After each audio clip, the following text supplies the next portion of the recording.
Bonjour, dans cette vidéo, on va faire un truc un peu différent. Je vais vous emmener dans une expérience, je vais vous amener à participer à une expérience et j'aimerais que ensemble, nous échangions. Donc vous allez pouvoir utiliser la partie inférieure ici sous cette vidéo pour donner votre avis, peut-être proposer des idées, ça va m'intéresser.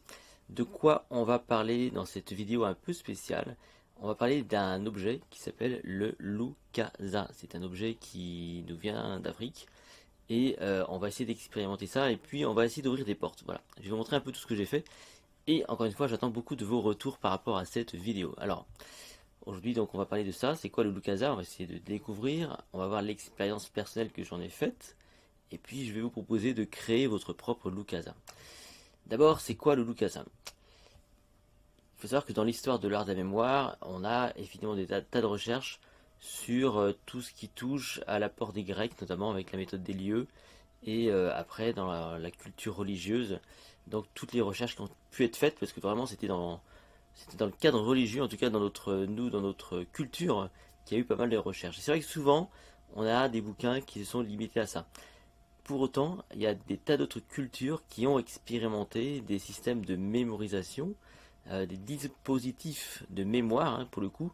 Et en Afrique, notamment, il y en a un qui s'appelle le Lukasa. C'est ce que vous avez sous les yeux.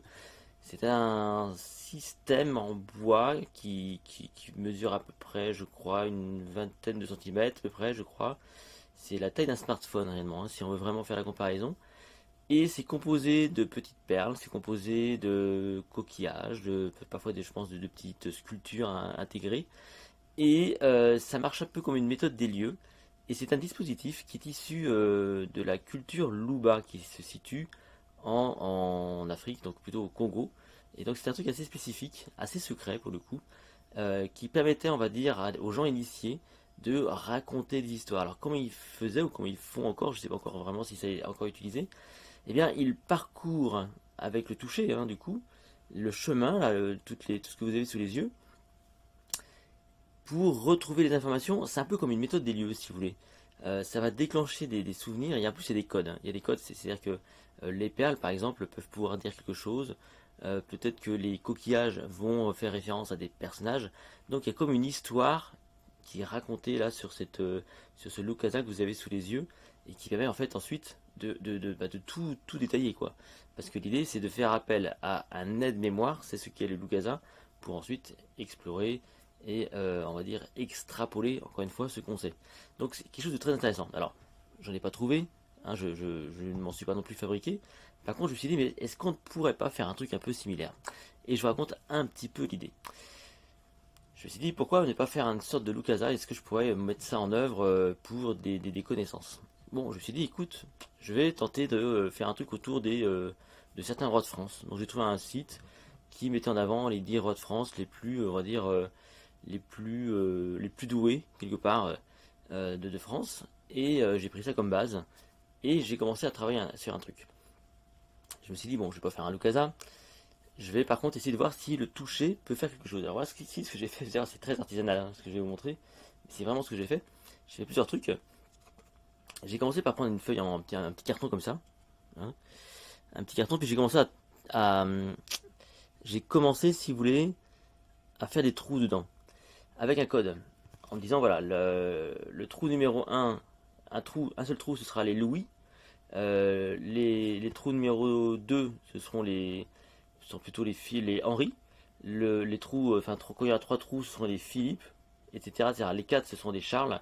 Et donc je me suis donné comme ça un code en me disant tiens voilà, est-ce que comme ça, est-ce que moi au toucher, je vais pouvoir retrouver comme ça facilement les rois de France, enfin les 10 rois en tout cas, juste en parcourant. Et est-ce qu'en faisant ça, et en m'affranchissant de ma carte, ça va me revenir? Alors le fait est que oui et non. Le fait est que c'est pas super évident.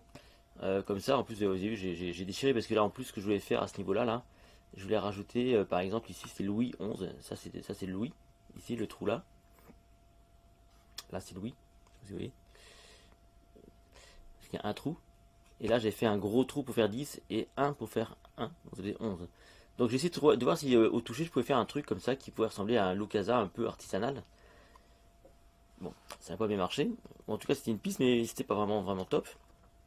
Et je me suis dit que ce qui pourrait être intéressant, c'est de travailler sur un code qui mélangerait peut-être pas le toucher, mais des couleurs. Alors il faut savoir que la mémoire est quand même essentiellement visuelle et quand on regarde le Lukasa, on voit bien que très clairement il y a un côté visuel avec les perles en couleurs, etc. Donc c'est quand même coloré, hein, mine de rien. Il y a une belle forme, il y a un chemin qui est là réellement, hein, sur ce Lukasa.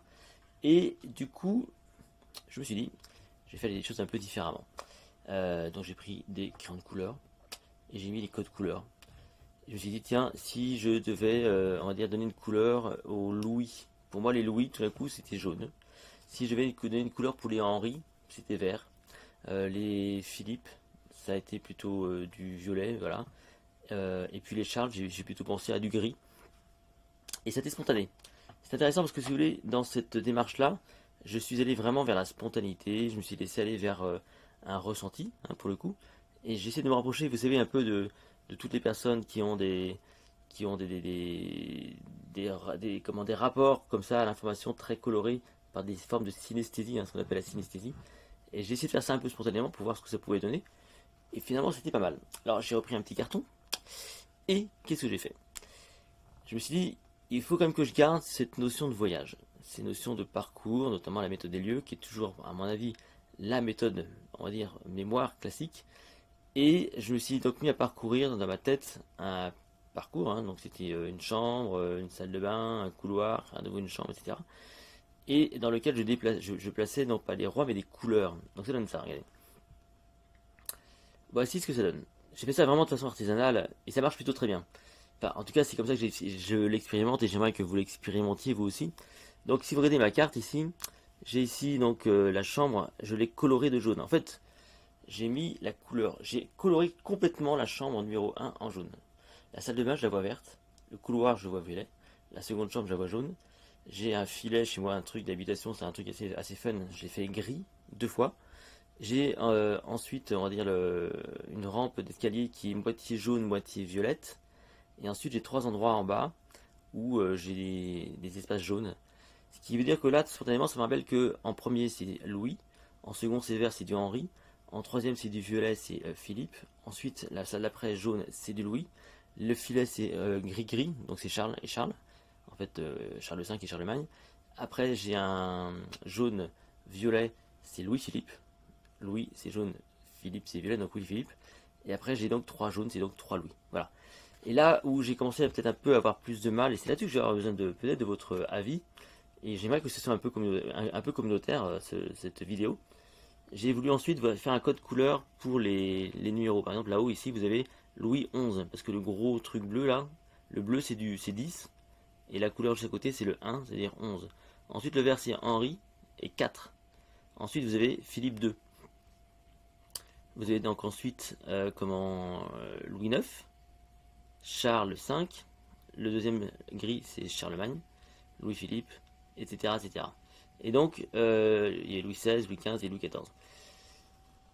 Ce deuxième code couleur n'est pas super pertinent. Enfin, ça n'a pas été spontané pour le retrouver de la même façon que les pièces et donc les noms associés. Voilà, donc moi l'idée que j'aimerais vous exposer, comment est-ce qu'on pourrait aller plus loin dans cette démarche et retrouver par exemple des notions chiffrées sans passer par la table de rappel. Parce que j'aurais pu utiliser la table de rappel et je ne voulais pas utiliser la table de rappel. Est-ce qu'il y aurait un code couleur qu'on pourrait imaginer et qui nous ramènerait comme ça des informations numérales? Je ne sais même pas si on va y arriver, je ne sais même pas si c'est possible. Ce qui est sûr, c'est que c'est une ambition que j'aimerais pouvoir mettre en œuvre. Alors, ce que je vais vous proposer, c'est de mettre en pratique tout ça. J'aimerais que vous créiez votre propre Lukasa, peut-être sous forme de carte. Ça, c'est les petits cartons que j'ai achetés, hein, en grande surface. Et peut-être colorier, peut-être, pourquoi pas, reprendre l'idée des points, là, des perforations. Peut-être qu'il y a un truc à travailler avec ça, je sais pas trop en fait, hein. Peut-être un mélange des deux, j'en sais rien. Mais un outil qui pourrait être utile pour permettre la récupération d'informations un peu différemment que la méthode des lieux ou la table des rappels. C'est assez sensoriel finalement, hein, ce genre de méthodologie. J'en ai trouvé d'autres, hein, je les partagerai avec vous. D'autres façons comme ça de récupérer dans certaines cultures, c'est vraiment très très intéressant et je les partagerai avec vous.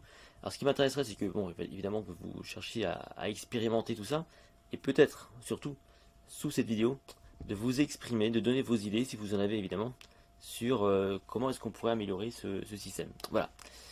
Cette vidéo donc est terminée. Je pense que j'aurai d'autres vidéos un peu de ce style où on sera dans l'expérimentation et dans le partage pour, encore une fois, progresser tous ensemble. Je vous retrouve donc dans une prochaine vidéo. Merci à vous.